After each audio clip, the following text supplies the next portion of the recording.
Okay, so we're on week 6 of our series on the Lotus Sutra. It's actually going to be a 9-week series. We've got another 3 weeks of the Lotus Sutra, different parables coming up in the next 3 weeks. But we've been looking at, various different parables from the White Lotus Sutra over the last 6 weeks. And over the last couple of weeks, we've been looking at the parable of the rain clouds. We had Yashodhaka a couple of weeks ago, and also Artisiddhi last week, talking about an aspect of the parable of the rain cloud. And I'm going to carry on with the parable of the rain cloud. As you might remember, Artisiddhi mentioning I was going to touch on an aspect that you can draw out from this parable, which is to do with sectarianism. It's a kind of interesting area. So I'm going to talk a little bit about sectarianism, and I'm also going to talk about a kind of the positive solution, if you like, or one of the positive solutions to sectarianism, which we emphasize in Sri Ratana, which is an ecumenical approach to the Buddhist tradition. I'll explore that a little bit, why it's important and why it helps to deal with the downsides of sectarianism. And if I've got time, I'd also like to touch on an aspect from the parable, which is around the paradox of growth. How as we become more ourselves, as we become more individual, we at the same time we also become quite different as well. It's a kind of interesting area, which I think Artisiddhi, in a sense, gave us a kind of evocation of last week when he was talking about his initial engagement with the Sheffield Sangha and his initial engagement with 2 older members that were his first teachers, and how they were very, very different, very, very different temperaments, and seemingly like shouldn't have really got on because they were so different, and yet they did, because of their common commitment to the 3 jewels. So I'm going to pick up a little bit on that as well if I've got time. So the parable of the rain cloud. I'm not going to read it out like Yashodhaka and Artisiddhi have done, but just to remind ourselves of the parable. It's the rain is coming down, and it's a very important thing. Artisiddhi touched on how in India, the rain's really important. It's a very hot, dry country, and when the rain comes, it's seen as a kind of blessing. It's a very, very positive thing, the rain in India. And so when it comes down, it means there's going to be growth, there's going to be flourishing, there's going to be abundance. And it's in that spirit that we need to reflect on this parable of the rain cloud. Obviously, we've got slightly different conditioning around the rain, being British. We don't necessarily like it, we don't necessarily look forward to it, but it's in this spirit of it's seen as a blessing, seen as very conducive to growth, that it's being used in the White Lotus Sutra. And so this parable is it's an image of abundance, enrichment.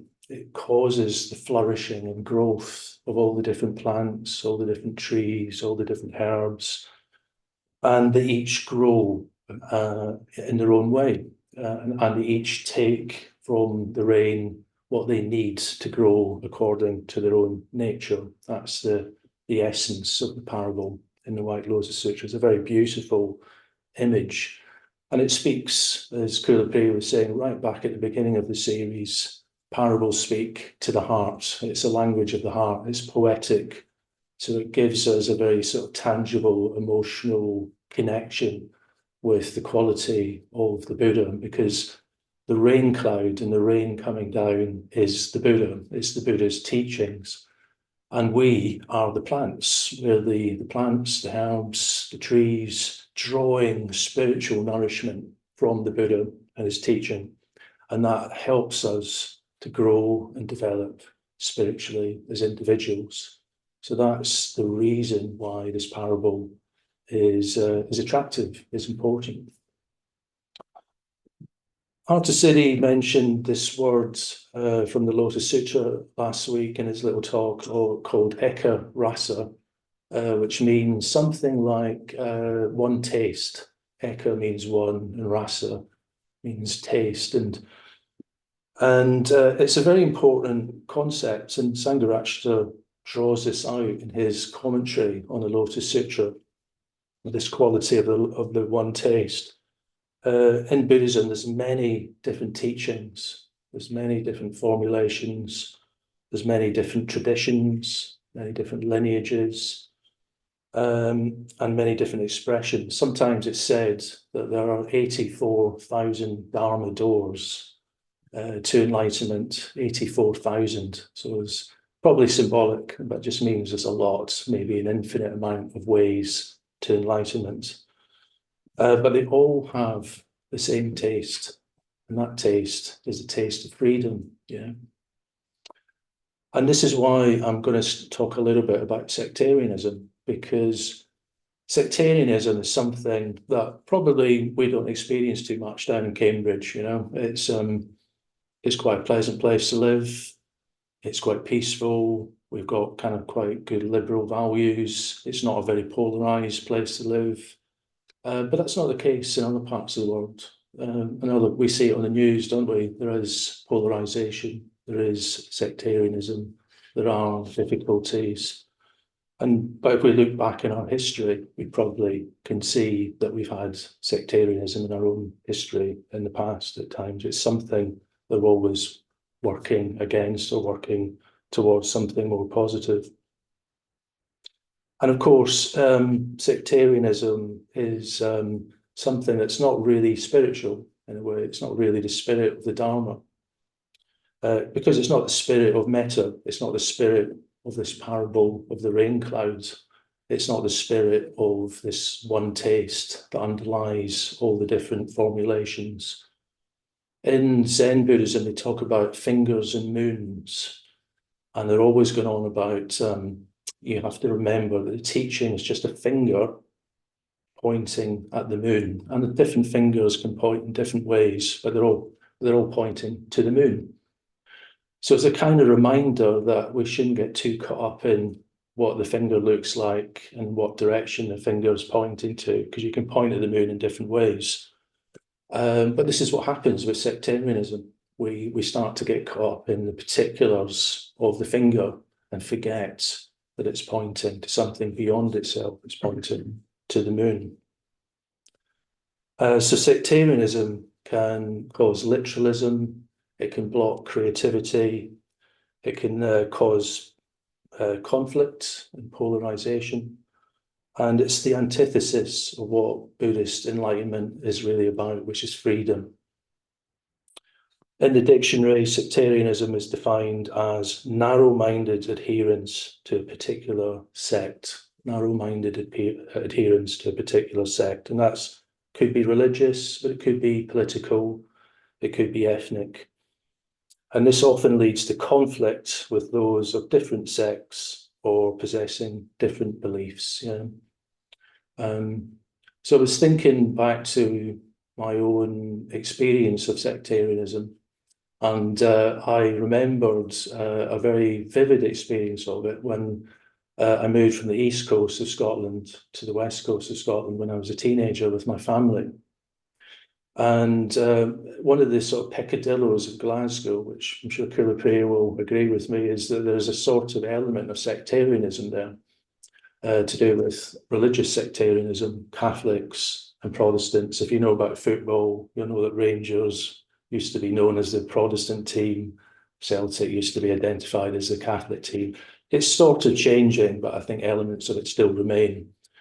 And I remember when I first moved there, and it was summertime, and one morning I heard the big bang of the drum. It was coming out from the street, and then there was the rat-a-tat-tat of sort of military sounding drums, and then there was the sounds of flutes playing kind of military songs. And I thought, wow, what's this? You know, and I opened the curtains, looked out the window, and there was this band marching up the street. And they were dressed in very old-fashioned military sort of uniforms. And on a sort of first glance level, it kind of seemed, quite sort of attractive. You know, it was like, oh, wow, some sort of historical celebration. But of course it wasn't. It wasn't that innocent. It was 12th of July, and in Glasgow they have a Protestant order called the Orange Order, which march celebrating some very ancient battle. I think it was in 1688, where they defeated the Catholics at the Battle of the Boyne. So you're talking hundreds of years ago. And this was an aspect of Glasgow life which was to do with religious sectarianism. Protestants, Catholics, Rangers supporters, Celtic supporters. Not very pleasant, really, not very pleasant, but it was there. And I remember thinking it's odd, you know, two different types of Christianity, but both having Jesus as their, you know, central figure, central teachings about love, is about tolerance. And yet there was this sort of tribalism, this kind of faction, this sectarianism. How did that happen? How did a teaching that was about love, about brotherhood, peace, all those sort of good qualities end up being about sectarianism? And this, of course, is not just something that happens in Glasgow. It can happen anywhere. It happens in different ways all over the world. It's happening right now, isn't it, in the news? Gaza, Israel. It's happening in Ukraine and Russia. Kind of forms of sectarianism.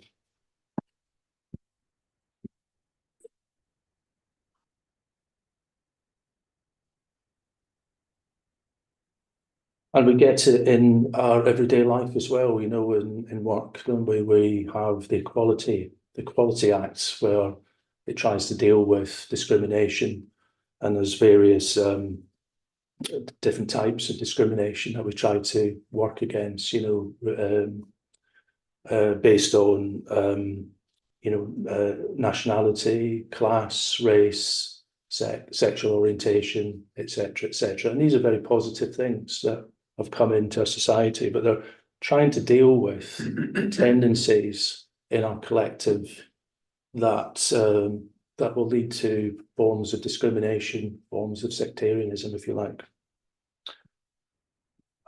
In Buddhism, we always remember that sectarianism, discrimination is actually a reflection of our minds. Yeah, it's a reflection of a mind that is distorted by greed, hatred, and delusion. So what we experience with sectarianism, what I experienced in Glasgow with the Orange Walk, was some kind of form of aversion, some kind of form of hatred. But it was a collective expression of it, rooted in delusion.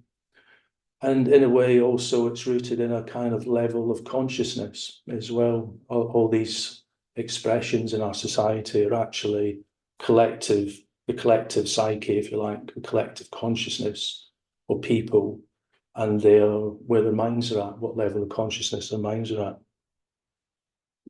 In a way, it's a limited level of consciousness, you could argue, that just happens to be collectively expressed. The way to transform sectarianism, the way to get to the roots of it, are doing what we are doing as Buddhists, trying to transform the poisons in our mind, the poisons of greed, hatred, and delusion, trying to develop metta awareness and insight to transform our own level of consciousness and have an influence on the wider society as well. And metta is a particularly important spiritual quality to develop. Once we start to deepen our sense of metta, it can lead to a very automatic questioning of the limitations of sectarian views, of discriminatory views. It will cause us to question it because it will jar with the growing sense of metta that we are starting to develop and feel for other people.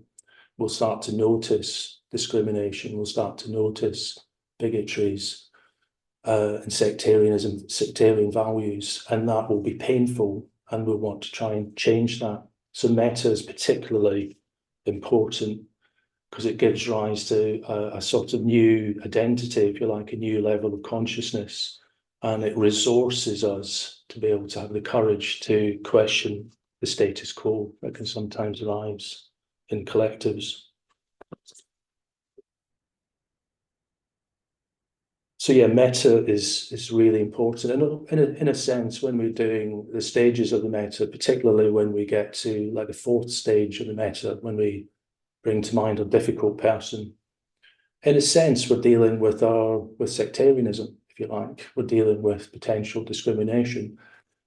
We're all working on it individually, but also collectively. So when we're doing our metta, it can sometimes be useful to think, if I can make progress with metta towards a difficult person, I'm actually changing the world in a certain sense as well. Because in a way, sectarianism is just a collective inability to deal with the difficult person, really, isn't it? And that's what it boils down to. Of course, we label a whole group of people and they lose their individualities when they're labelled like that. So this is the radical aspects of the metta, the radical aspect of the fourth stage of the metta. It's something that we're all working towards. It's a big subject, and obviously I'm just going to touch on it a little bit here. So I'm going to move on to talking a little bit about ecumenicalism as well, because it's a distinctive feature of Triratna, is that we're ecumenical. It's a bit of a dry word, ecumenical. It's actually a Christian word. It comes from the Christian tradition and literally means all under one house. And obviously Christianity is a tradition that's been around for 2,000 years. Lots of different churches, lots of different traditions, lots of different types of Christianity have developed over those 2,000 years. And there have been wars between the different types. There's been difficulties between the different types. And obviously it conflicts with the ideals of the message of the New Testament. So they've had to come up with ways to try and harmonize these tensions and difficulties. And one of the ways that they've tried to do that is through trying to become ecumenical. And so Sangharakshita's borrowed that term, ecumenical, although he's not been happy about it apparently, but it's the nearest one that he could find to communicate his own vision of how he was going to relate to the Buddhist tradition. Because in Buddhism, we have the same issue. Buddhism's even older than Christianity by about 500 years, and there's a lot of different types of Buddhism. There's Theravadan Buddhism in India and Sri Lanka, there's Tibetan Buddhism, there's Pure Land Buddhism in Japan, there's Zen in China and Japan.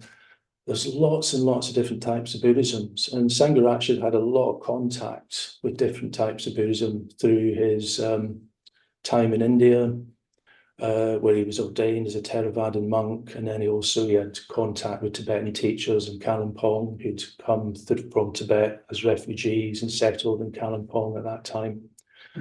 And he was exposed to a lot of different types of Buddhism. And it seems to me that Sangharakshita, from very early age, right from the beginning, always had a kind of very strong feel for what you might call the unity of Buddhism.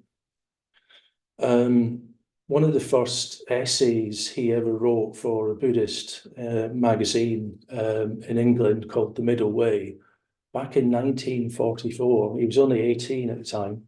Very first essay he wrote was called The Unity of Buddhism. Yeah, Unity of Buddhism. So there he was at 18, fledgling Buddhist. Not very common at all back then to be a Buddhist, seen as being very eccentric at best. And he'd written this very articulate article about the unity of Buddhism at just 18. And this, for me, seems to be related to his very strong, called insight experience with a capital I, just 2 years previously when he was 16. You probably know it. He grew up in working class Tooting Broadway in London, and he was a very vigorous and broad reader, as he was always reading. He went to a second-hand bookshop in Tooting Broadway and happened to read a couple of Buddhist books that he found there. One was the Diamond Sutra, and the other was the Platform Sutra of Wei Neng, and had, I suppose, an insight experience with a capital I. which he said had remained as fresh as it did at 16. This was later in life when he was talking about it. He said it remained fresh and new throughout his whole life, which sort of suggests to me it wasn't a memory. Yeah, because memories lose a certain freshness, don't they, and become in the past and memories. But it sounded to me, the way he was describing it, was that it remained fresh throughout his life. And this deep experience at that tender age of 16 seems to have given him an intuition that there was an underlying unity to all the different forms of Buddhism. So that when he ended up exploring the different forms of Buddhism in India after the Second World War, he has written about it in his memoirs, exploring Buddhism, it was always this critique on the forms of Buddhism that he was engaging with. And there was always a sense of noticing some of the sectarian issues that were affecting some of these forms of Buddhism. So when Sangharakshita came to set up Triratna back in the late 60s, he was determined that the movement that he'd founded, Triratna, was going to draw on all the different traditions of Buddhism and not identify exclusively with just one. So he wasn't going to identify exclusively with the Theravadins or the Tibetans or the Pure Land Buddhists or the Zen Buddhists. He was going to identify with the whole tradition and draw from what he called the treasure of the whole tradition. He had this aphorism. He said, appreciate all the traditions, inspired by all the traditions, and learn from all the traditions. And so whatever would help us to grow as individuals, he would draw on from the different traditions. That doesn't mean a kind of pick and mix, do what you like, follow whatever you feel like at the moment type approach. It's a very considered approach to the tradition, rooted in core principles, rooted in common practices. So it's not a sort of whimsical, do what you feel like in the moment type approach. It's a very considered approach to the tradition, but there's always a sense of the unity, underlying unity of Buddhism.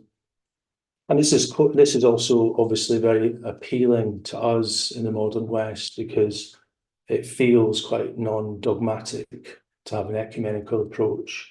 It feels inclusive, and these resonate with our kind of liberal values in the West. But it does need an element of criticism, constructive criticism.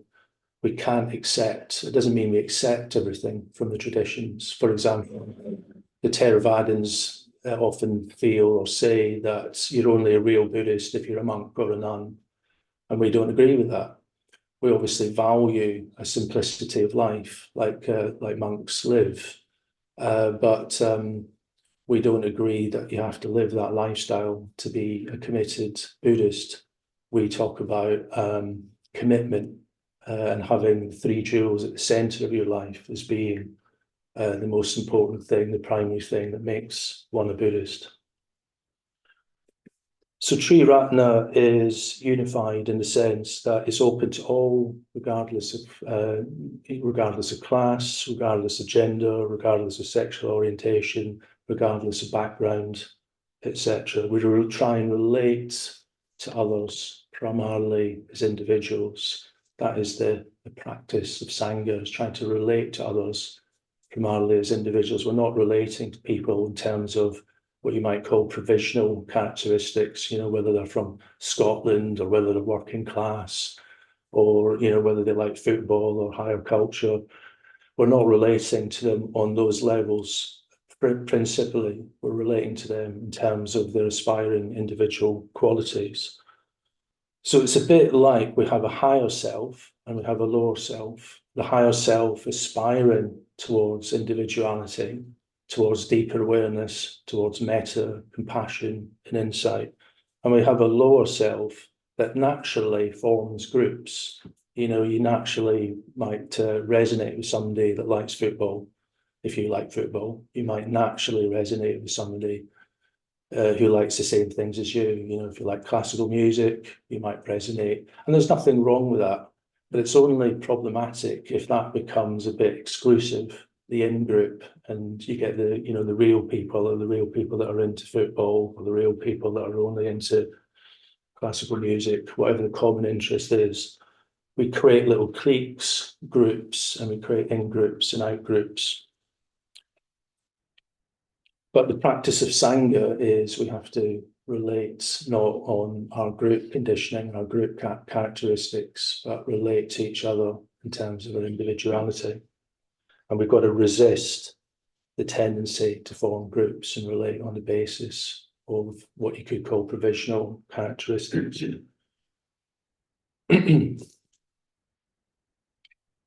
And I think this is important because, you know, a lot of religions, including Buddhism, have very noble ideals about harmony, about unity, and yet, you know, it can become tribal. You know, that's what I was noticing in Glasgow all those years ago with the Orange Walk and the sectarianism between Catholics and Protestants.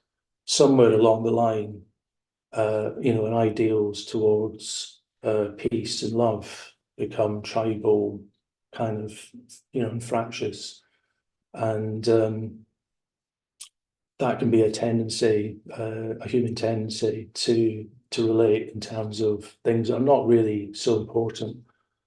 Priya mentioned way back about having emotional equivalents for intellectual understandings.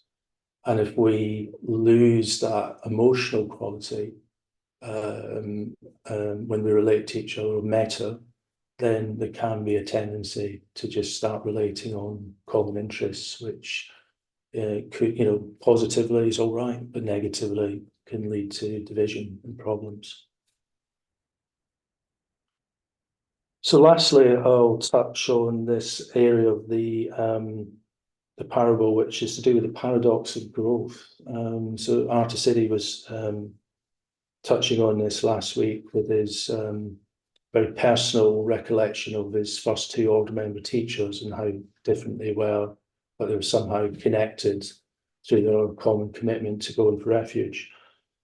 Because there is this deeper unity through the values of the Buddha, Dharma, and Sangha, but it doesn't mean that we're all regimented. It doesn't mean that we're all conforming, we all look the same. I was remembering a couple of years ago, there was this story about the North Korean leader, Kim Jong-un, and he's a dictator, isn't he? And, he was kind of set this rule, which sounded absolutely ridiculous, but I think it was true. He set this rule that all men had to have the same haircut as him.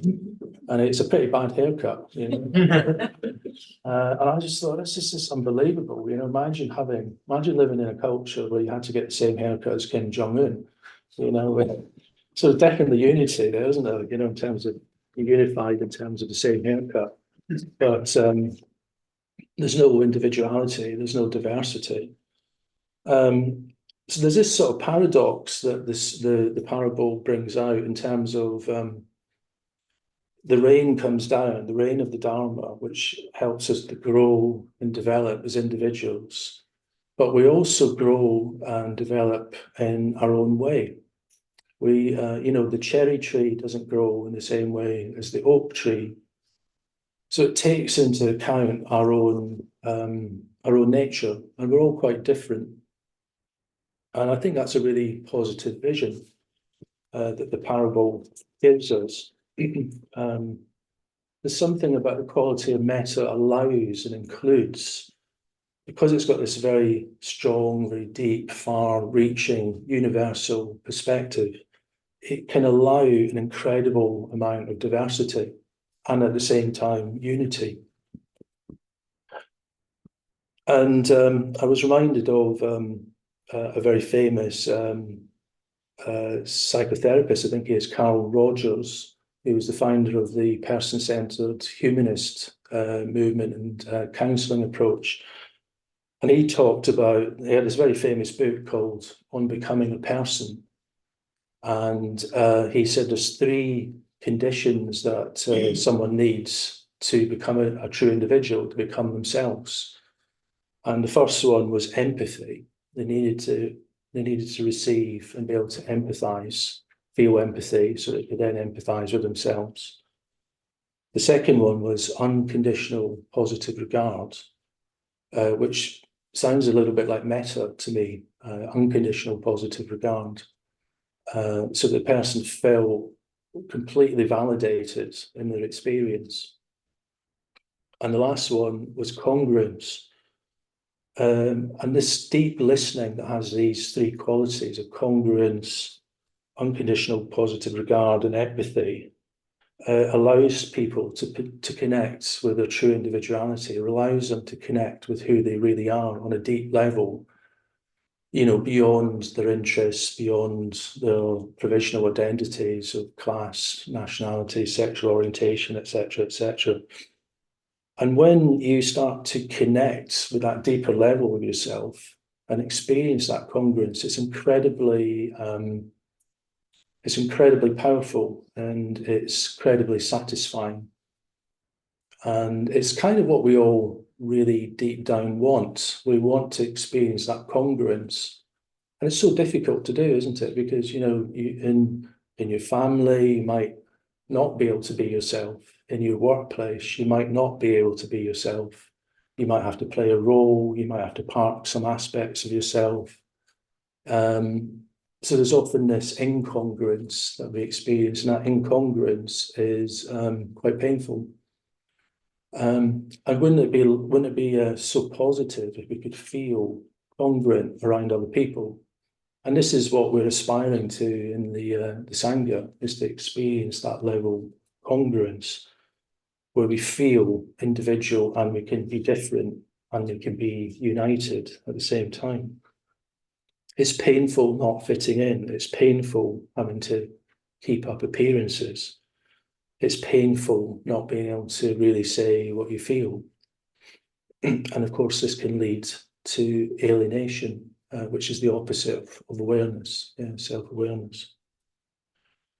So when I hear that aspect of the parable of the rain cloud and the different plants and shrubs and trees growing according to their own nature, it reminds me of this quality of congruence, and I think it's a very beautiful quality. And I remember many years ago when I was watching the film Billy Elliot, where working class Newcastle.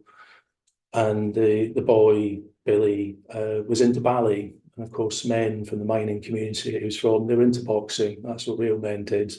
And he wanted to do ballet. And it's a very beautiful film. It's quite sweet. And they move in a way from a kind of conditioned acceptance, which is the near enemy of metta, pema, which is kind of conditional love, where there's an agenda of what you have to be and have to do. And they move from that to full metta, where they accept Billy for what he is, and they enjoy and get a lot of delight in the fact that Billy's into ballet and not into boxing. Very simple story, but it really illustrates that movement from pema, the near enemy of metta, to full metta. And it's a very empowering story and film. So maybe that's enough about sectarianism, about ecumenicalism, and about the paradox of growth, where we become more similar and at the same time, hopefully allowed to be more diverse and different as well. It's a massive subject. I hardly feel I can do justice to it in half an hour, but hopefully it's given us enough to think about.